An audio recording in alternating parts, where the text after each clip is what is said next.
के जाल में फंसी पड़ी है। संत कहते हैं ये त्रिलोकी का जाल उसने बड़े खूबसूरती से बनाया। जैसे जिले के अंदर जेल होती है, उसकी जेल की कोठरियां होती हैं, उसमें कैदियों को उसमें कैद रखा जाता है। इसी प्रकार संत कहते हैं कि काल ने भी बड़े सुंदर तरीके से जो जेल बनाई है, ये त्रिलोकी की जेल है। इसके अंदर जेल की कोठरियां हैं, उन कोठरियों में इन आत्माओं को सजा भोगनी पड़ती है। संतों ने लिखा है कि कौन सी कोठरियां हैं जिसमें 30 लाख प्रकार के दरख्त हैं, 27 लाख प्रकार के कीड़े मकोड़े हैं, 14 लाख प्रकार के पक्षी हैं, 9 लाख प्रकार के पानी के जीव हैं, 4 लाख में भूत प्रेत देवी देवता मनोजीवन। ये सारी जेल की कोठरियां हैं। इनमें सब में आत्मा को अपने अपने हिसाब से टाइम के अनुसार सारी जूनियां भोगनी पड़ी हैं। तब कहीं जाकर इसको ये मनुष्य जीवन मिला है। मनुष्य जीवन इसको मिला है। इसके बारे में संत कहते हैं ये नारायणी देह है, ये मालिक से मिलने का एक मौका मिला है।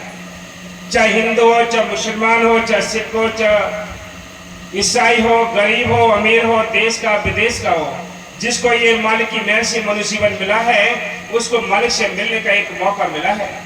जिसने इस मालिक की मेहर से इस मनुष्य जीवन के होते हुए संतों की तलाश करके नाम लेकर नाम का अभ्यास कर लिया, वो भाग्यशाली है, अपने जन्म को सफल कर गए। जिन्होंने संतों की और नाम की कदर कर ली, जिन्होंने संतों के वचन पर अमल करके अभ्यास करके अपने घर जाने का जतन कर लिया, वो एक ना एक दिन अपने इस जेल से निकलकर अपने वतन जा सकते हैं। इसलिए संत कहते हैं कि यह त्रिलोकी में किसी को कोई शांति नहीं है।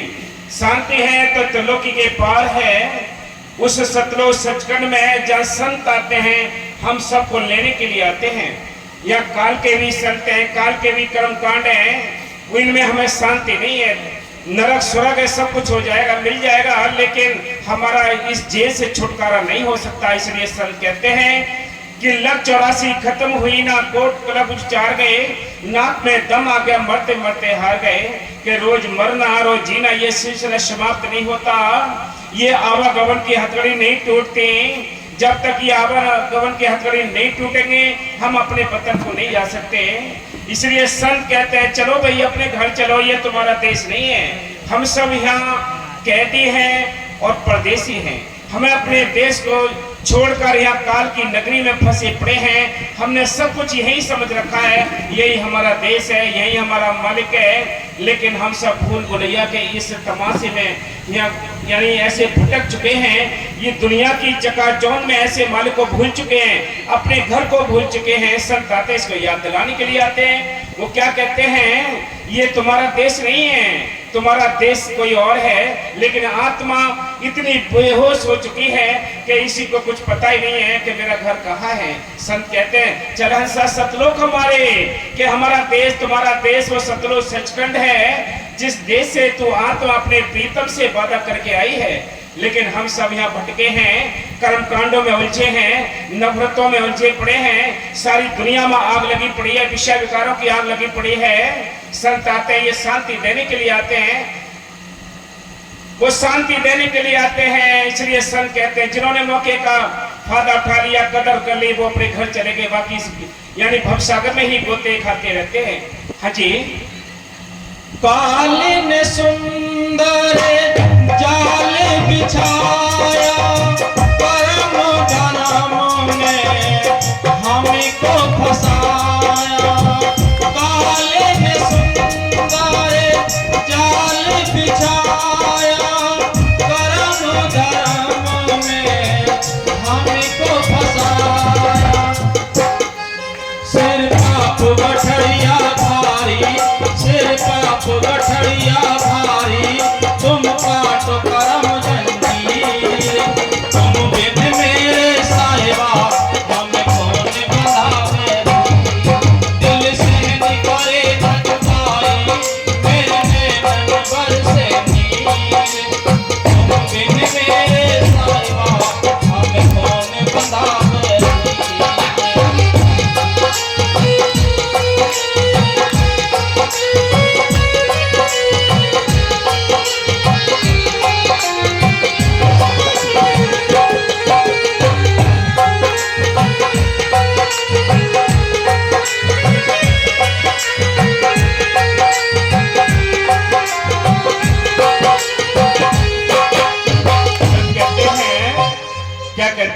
ये कर्मों का जो बोझ है, ये बोझ जो है मैं बेचैन किए रहता है। हम इस बोझ की वजह से देश प्रदेश जाते हैं, कहां कहां धक्के खाते हैं, कैसे कैसे कर्म करते हैं। संत कहते हैं ये वजन है जो हमारे सिर पे है, जो हमें परमार्थ नहीं करने देता। ये परमार्थ का जो कार्य होता है जब ही हो सकता है जब हमें चैन हो। सारी दुनिया की चिंताएं हमारे सिर में भरी पड़ी हैं, कैसे हम मालिक को जाने, कैसे उसको याद करें, कैसे उसका मनन करें। संतों ने हमेशा ही लिखा है, अगर किसी के सिर पे अगर बोझ है ज्यादा, हम उससे कहें कि भाई थोड़ी बात हमारी सुन ले, वो नाराज हो जाएगा, कहेगा, क्या कहेगा कि तुम्हें दिख नहीं रहा है मेरे सिर पे कितना वजन है। ये वजन का ही कारण है आज इस गांव में, इस देवरखेड़ा में कितनी संगत है। हो सकता है कि सारी ही संगत आ जाती तो यहाँ जगह भी बड़ी मुश्किल हो जाती पंडाल में, क्योंकि कर्मों की मार सबके साथ है, कर्मों को वचन सबके साथ है। वो कर्म आने नहीं देते, परमात्मा करने नहीं देते।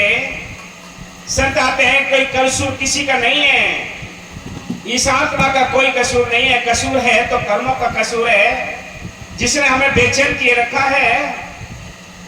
हमें इधर की सोच नहीं होने देता, दुनियादारी की सोच रहती है, घर गृहस्थी की सोच है। संत कहते हैं जिसकी हम जिक्र करते हैं वही हमारे चित्त में बस जाती है। अगर हम मालिक की जिक्र करें तो मालिक की कुछ न कुछ तो हमारे अंदर चर्चा बसेगी।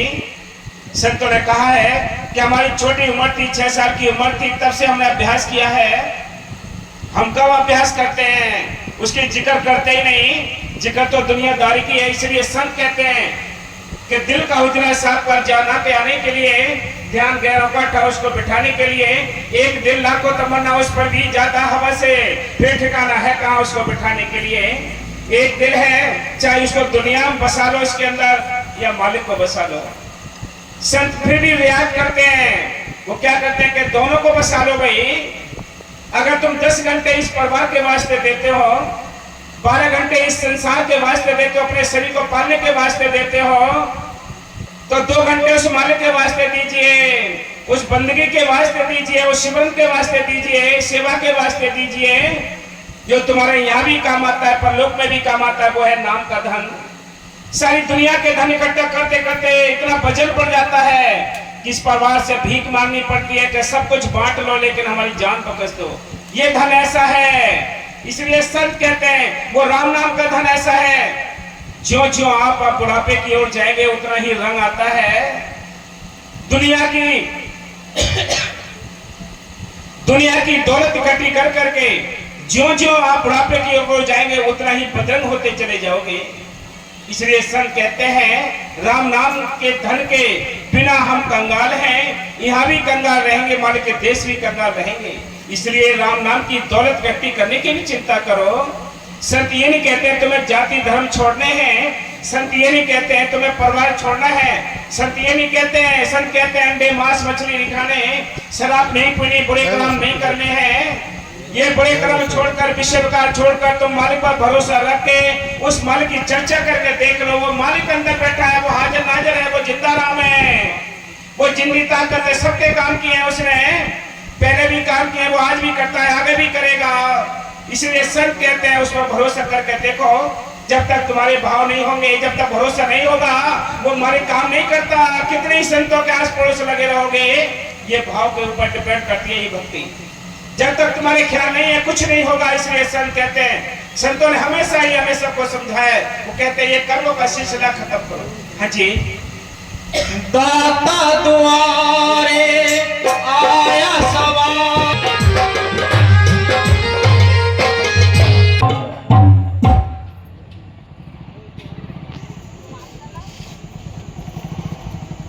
सच्चा